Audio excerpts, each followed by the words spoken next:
अस्सलाम वालेकुम नाजरीन, आप देख रहे हैं प्रोग्राम दी प्रोफेशनल्स और मैं हूं मोहम्मद उमर खान।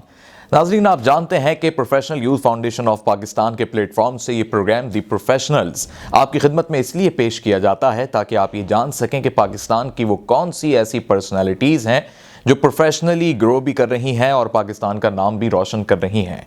उन्होंने अपने एकेडमिक लाइफ से लेकर अपनी प्रैक्टिकल लाइफ तक और प्रोफेशनल बनने तक सोसाइटी को क्या क्या डिलीवर किया है और यूथ के लिए वो किस हद तक एक मोटिवेशनल पर्सनैलिटी की हैसियत रखती हैं। इसी प्रोग्राम में आज हम जिस शख्सियत के साथ मौजूद हैं उनका प्रोफेशनल यूथ फाउंडेशन से भी गहरा ताल्लुक है और साथ ही पाकिस्तान की सोशल डेवलपमेंट में वो अपना लगातार किरदार अदा कर रहे हैं। ये एक ऐसी शख्सियत हैं जो पाकिस्तान की बिजनेसमैन कम्युनिटी में अपना एक मुमताज़ मकाम रखते हैं और साथ ही पाकिस्तान की ट्रेड एंड कॉमर्स इंडस्ट्री को अमेरिका के साथ एसोसिएट करने में भी अपना एक बड़ा अहम किरदार अदा कर रहे हैं। Federation of Pakistan chamber of commerce की सब कमेटी जो कि वोकेशनल ट्रेनिंग के हवाले से थी और उसके बाद 2 साल तक स्पेशल एजुकेशन की एक कमेटी के भी आप चेयरपर्सन रहे और इसके अलावा एम पाक बिजनेस डेवलपमेंट फोरम के इस वक्त आप प्रेसिडेंट हैं for political and diplomatic affairs. Social activities के हवाले से अगर मैं बताऊं तो पाकिस्तान की बहुत ही कम शख्सियात हैं जो स्पेशल चिल्ड्रन या ये कह लीजिए द पर्सन विद डिसेबिलिटीज़ के लिए काम कर रहे हों और इनका नाम उसमें बेइंतहा नुमाया है। सिंध गवर्नमेंट की IT एडवाइजरी बोर्ड में आप ऑनररी मेंबर भी हैं और अब मज़ीद मैं इनका क्या तारुफ कराऊं क्योंकि इनके तारुफ की फहरिस्त इतनी लंबी है कि शायद प्रोग्राम का वक्त ख़त्म हो जाए। तो मैं इंट्रोड्यूस कराता हूं आज के अपने इस मौजूद गेस्ट को जो कि professional youth foundation of Pakistan के मेंबर एडवाइजरी काउंसिल भी हैं, जनाब मोहम्मद अमान पीर साहब। अस्सलाम वालेकुम। जी वालेकुम सलाम। कैसे हैं अमान साहब, खैरियत से हैं? जी खैरियत से, थैंक यू आपने इनवाइट किया मुझे। आई एम रियली थैंकफुल और आपने अपना बहुत ही प्रेशियस टाइम निकाला यूथ के लिए, professional youth foundation of Pakistan के लिए। और हमें खुशी होती है कि आप जैसे लोगों की एडवाइजरी में यूथ भी अपनी राह का तयन कर रही है और पाकिस्तान की बिजनेसमैन कम्युनिटी भी आगे की ट्रेड एंड डेवलपमेंट को कंसीडर कर रही है। क्योंकि ये प्रोग्राम द प्रोफेशनल्स है ही इस हवाले से कि हम यूथ को मोटिवेट कर सकें और बता सकें उनको कि पाकिस्तान की पर्सनैलिटीज़ जो नुमाया किरदार अदा कर रही हैं उन्होंने किन किन हालात से अपने आप को गुजारा और आज माशाल्लाह से वो इस मकाम पर मौजूद हैं। सबसे पहले मैं गुफ्तगू का आगाज़ आपके एकेडमिक लाइफ से, आपके बचपन से करूँगा कि जब आप एकेडमिक लाइफ में थे तो तब आपने क्या प्लान बनाए थे, क्या उस वक्त के हालात थे और क्या आप बनना चाहते थे? बिस्मिल्लाहिर्रहमानिर्रहीम।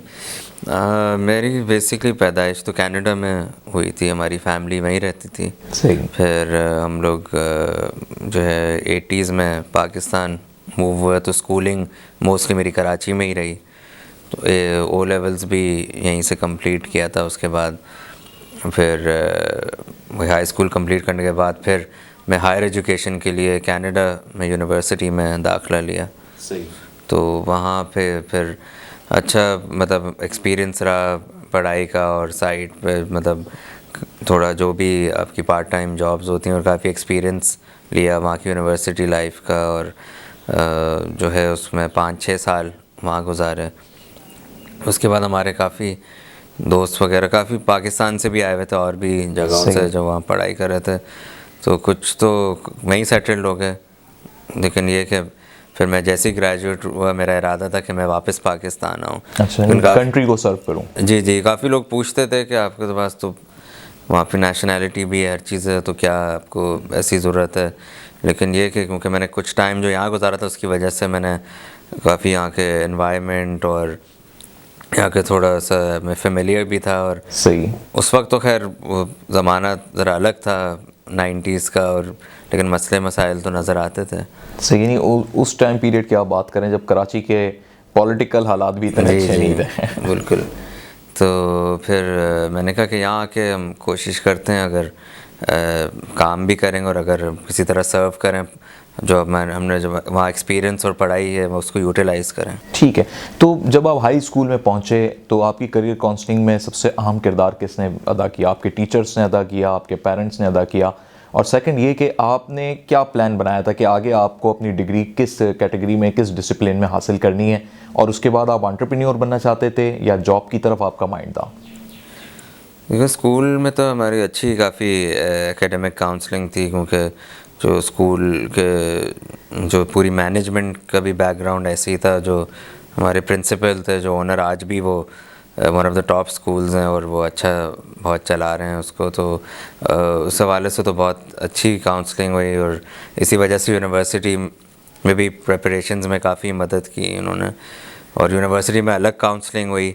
तो हमारे शुरू से मेरा इंटरेस्ट जो है वो कॉमर्स और इकोनॉमिक्स की तरफ था, क्योंकि मैं साइंस स्टूडेंट नहीं था और शुरू आपकी से। डिग्री भी फिर बिजनेस एडमिनिस्ट्रेशन में? जी, इकोनॉमिक्स एंड बिजनेस में। इकोनॉमिक्स एंड बिजनेस में, ठीक है। मुझे ये बताइए कि बेसिकली आपका ताल्लुक, मगर मैं इस तरीके से जानना चाहूँ कि किस एरिया से है, और वहाँ के जो रस्म व रिवाज हैं वो आपके ऊपर क्या इफ़ेक्ट किया, या वो कल्चर आपके साथ जारी रहा, या चूंकि आप कनाडा में रहे, वहीं आपकी पैदाइश हुई, वहाँ का कल्चर आपके साथ ज़्यादा जुड़ा हुआ है? हाँ बिल्कुल, हम बेसिकली दादू डिस्ट्रिक्ट से हैं सिंध में। तो ज़ाहिर है वहाँ का कल्चर और अरे वो कनाडा का तो काफ़ी बिल्कुल फ़र्क है। तो लेकिन हमने बेस्ट ऑफ बोथ वर्ल्ड्स हमने देखे हैं, जैसे कराची की भी लाइफ देखी है, गांव की भी कुछ हद तक देखी है, कनाडा की भी। तो उसमें डिफरेंस तो है, लेकिन हमें जो अपने रूट्स हैं हमें ज़ाहिर है उसका पता होना चाहिए, हम उससे बेसिकली अटैच हैं, और भूलना नहीं चाहिए आपके रूट्स की तरह। प्रैक्टिकल लाइफ आपकी 90s में शुरू हुई इसी एरा में, यानी आप जब जॉब आपने स्टार्ट ली फर्स्ट, या जब आपने वर्क, यानी आप प्रैक्टिकल ग्राउंड्स पे जब आप आए तालीम मुकम्मल होने के बाद? वो तो 2000 में के बाद ही हुई थी, 2004 के बाद। अच्छा, 2005 2006 से स्टार्ट हुई थी। ठीक है। अगर मैं पूरे इस ईयर्स को काउंट करूं तो ये तकरीबन 15 साल का पीरियड है। इन 15 सालों में आप क्या समझते हैं, क्या क्या अचीवमेंट्स हुई मेरे करियर के हवाले से? करियर के हवाले से। हाँ, मैंने तो ऐसे बैंकिंग से शुरू किया था करियर, क्योंकि आपको पता बैंकिंग इंडस्ट्री उस वक्त बूम कर रही थी, काफ़ी इंटरनेशनल बैंक्स भी पाकिस्तान आए थे, फ्रेंचाइजेस, और इकॉनमी भी उस वक्त ज़रा सा थी अच्छी उस पर। तो मैंने भी बैंकिंग से ही शुरुआत की, क्योंकि ज़ाहिर इकोनॉमिक्स और बिज़नेस का भी एक ताल्लुक है बैंकिंग से। और इसी इरा में फिर पाकिस्तान की इकॉनमी और ट्रेड एंड डेवलपमेंट में भी हमने देखा कि ग्रोथ बढ़ती चली। जी बिल्कुल। मतलब ये 2000 और 2010 के बीच में इस तरह की हुई थी डेवलपमेंट्स, और जीडीपी के हवाले से। और सही। तो ये कि उसके बाद तो अब ज़ाहिर सिचुएशन थोड़ी अलग है, तो एक्सपीरियंस वगैरह के लिहाज से तो सही है, जॉब सही, लेकिन आगे इरादा यही था कि कोई बिजनेस से अपना काम करें। वैसे हमारा एग्रीकल्चर का भी है, लेकिन अच्छा, उसके अलावा जो है अभी और भी अपॉर्चुनिटीज़। अच्छा, मैं देखता हूँ आपकी लाइफ में कि एक बहुत अच्छे करियर का स्टार्ट और बहुत स्मूथली सारी चीज़ों के साथ साथ अचानक से आपके एक इंट्रोडक्शन में आती है चीज़ पॉलिटिकल अफेयर, डिप्लोमेटिक रिलेशंस। ये आपकी जो कायदाना सलाहियतें हैं, ये जो सियासत से आपका एक ताल्लुक जुड़ता चला गया, इसके पीछे क्या सीक्रेट्स हैं? देखिए, हमारी फैमिली बैकग्राउंड तो पॉलिटिकल है। हमारी फैमिली सियासत में पिछले कोई 50 साल से ऊपर हो गए। मेरे ग्रेट ग्रैंडफादर के टाइम पे, फिर मेरे अंकल आए, फिर मेरा कज़न है, हम दादू के एरिया से। तो इस वजह से एक थोड़ा सा एक फैमिली की वजह से इंटरेस्ट हो जाता है।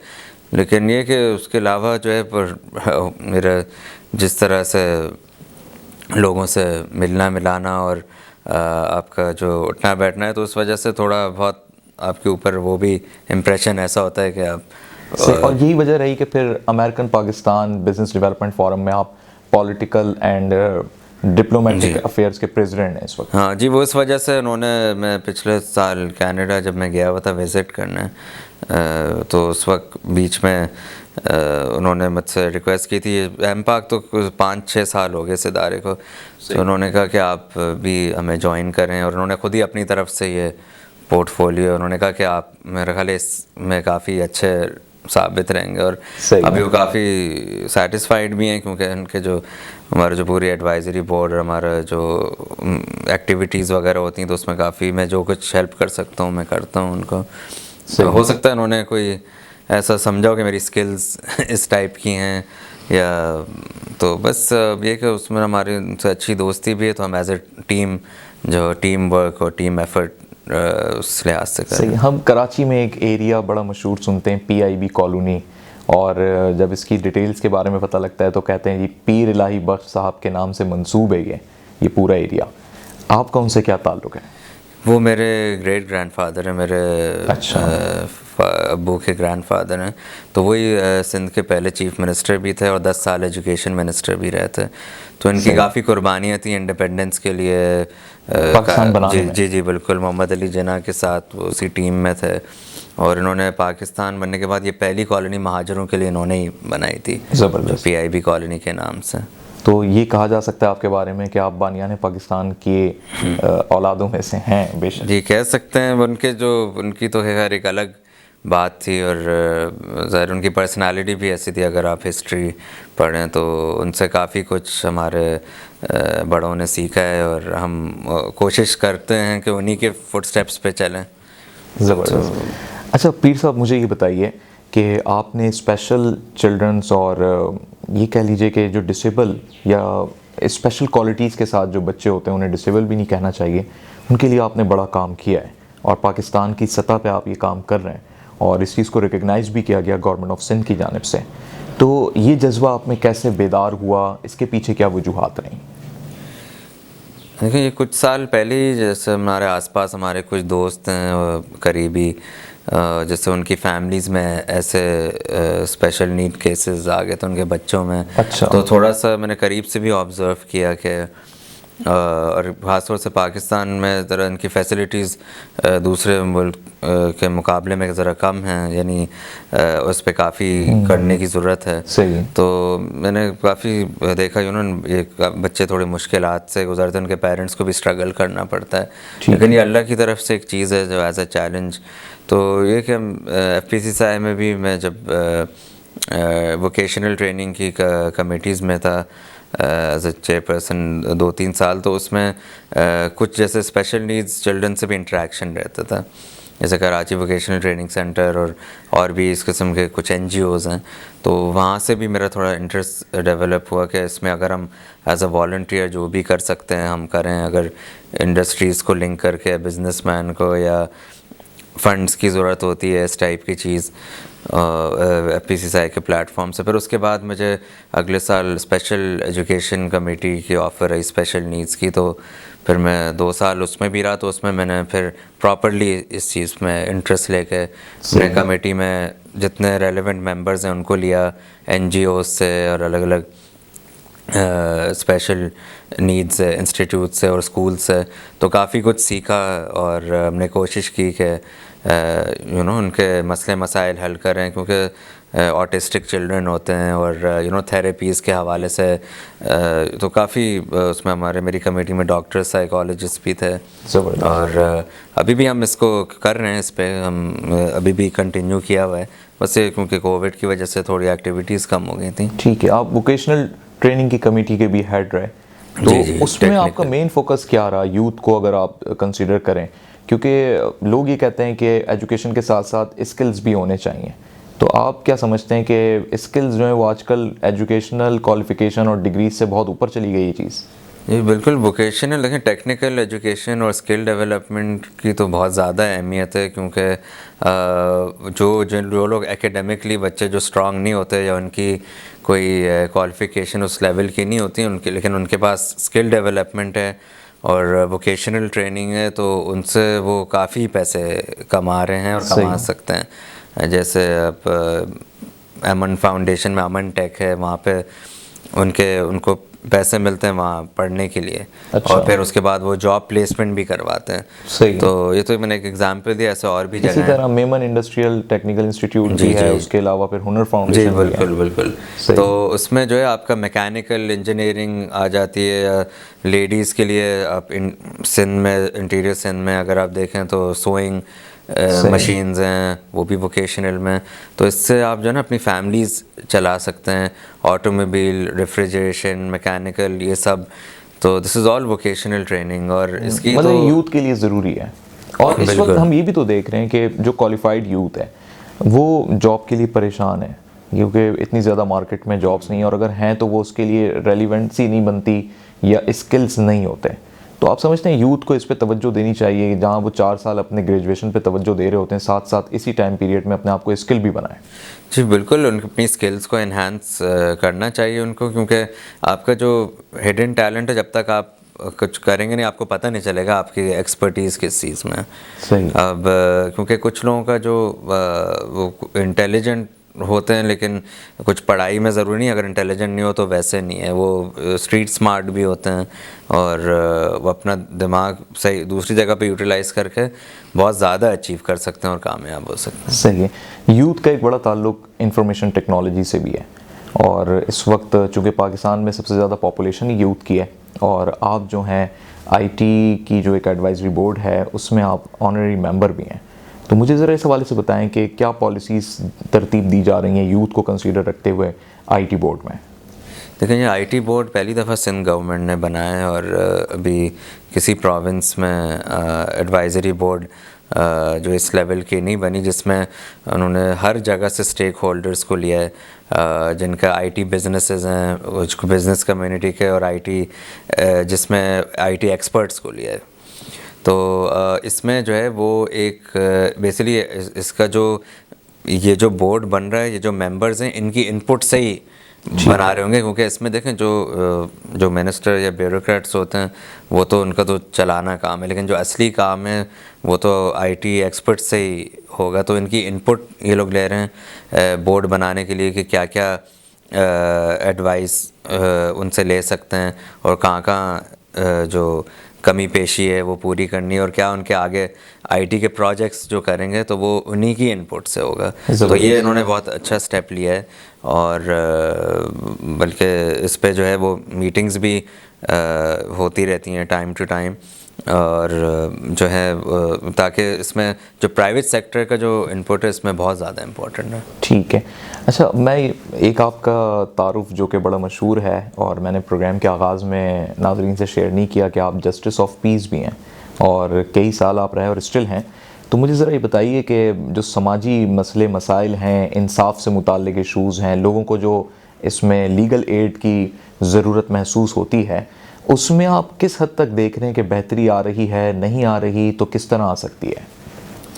जस्टिस ऑफ पीस एक ऑनरी पोजीशन है आपका, ये बेसिकली चीफ मिनिस्टर अपॉइंट करते हैं।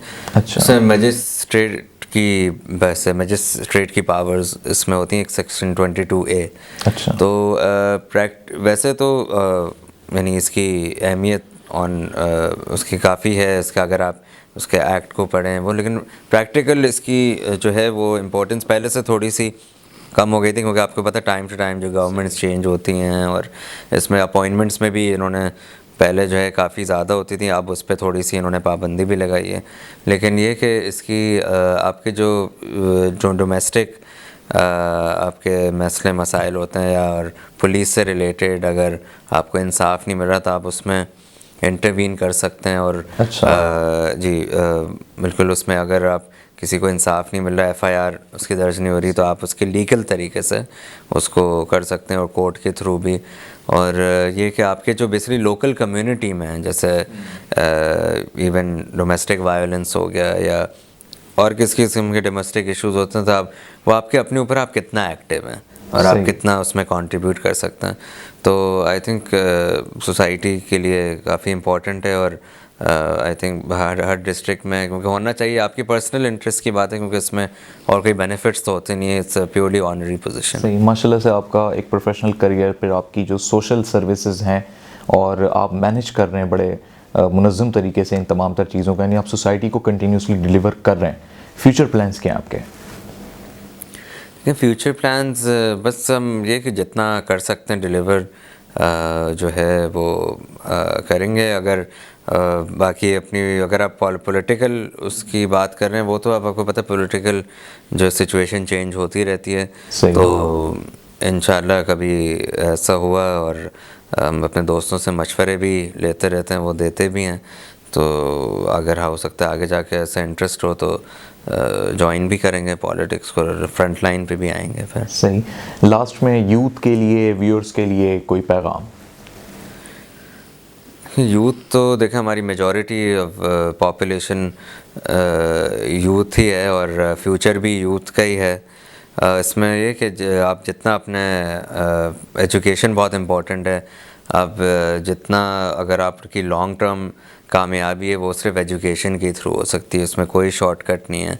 और ज़ाहिर है जितनी मेहनत करेंगे आप, मेहनत करनी चाहिए यूथ को, उतना उसी तरह आगे बढ़ेंगे।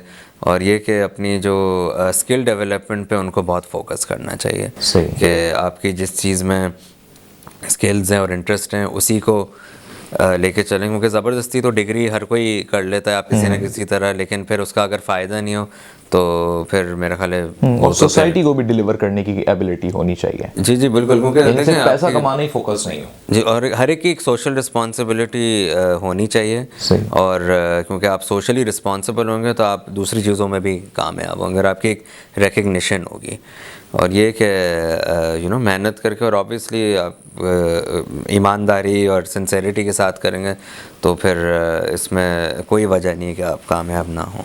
थैंक यू सो मच अमान पीर साहब, आपने अपना Thank कीमती you. वक्त दिया। और आज नाजरीन, आज दी प्रोफेशनल्स में हमने आपको मोहम्मद अमान पीर से मुलाकात करवाई, और उसकी बुनियादी वजह यही थी ताकि यूथ और हमारे व्यूअर्स ये जान सकें कि करियर के साथ साथ हमें अपनी सोशल रिस्पॉन्सिबिलिटी पे भी तवज्जो देनी है। और अमान पीर एक कह सकते हैं कि लिविंग एग्जाम्पल हमारे सामने मौजूद हैं।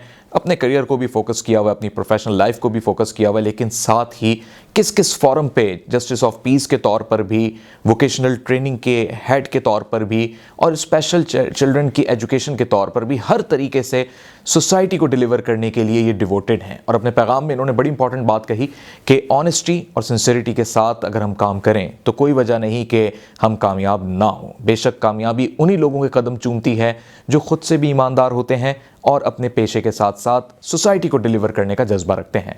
दी प्रोफेशनल से मोहम्मद उमर खान को दीजिए इजाज़त। अल्लाह हाफ़िज़।